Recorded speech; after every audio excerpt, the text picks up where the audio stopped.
Dobre, takže čaute ľudia.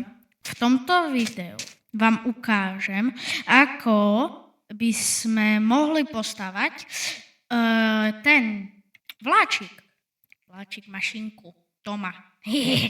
Dobre, takže začneme tým, že si zoberieme základné ingrediencie. Train track, train casing, train station, train door, train controls, red seat a super glue. Začneme tým, že si tu položíme takto, teba sem. O to som veľmi nevyhradil. Tak tu, dobre.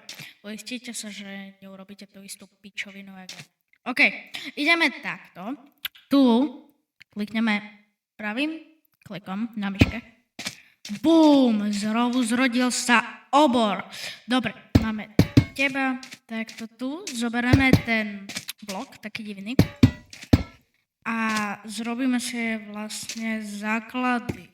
Keď chcete viac takýchto videí z Minecraftu, tak dajte like a odber. A ak chcete video s Davidom, no tak ja neviem. Natáča to? Dobre, natáča to. Dobre, aj po zavrieť. Zoberieme super glue. Bum, hotovo. A po stlačení tohto tlačítka Assemble Train sa nám zobrazí Track Station a môžeme si pomenovať náš vláčik. Ináč zlá správa, už tu nič nepoučíte. Dobre, pravým tlačítkom na toto a z húru do prdele.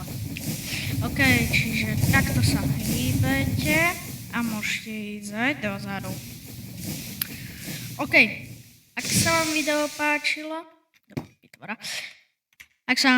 páčilo, dajte like a odber, veľmi mi to pomôže a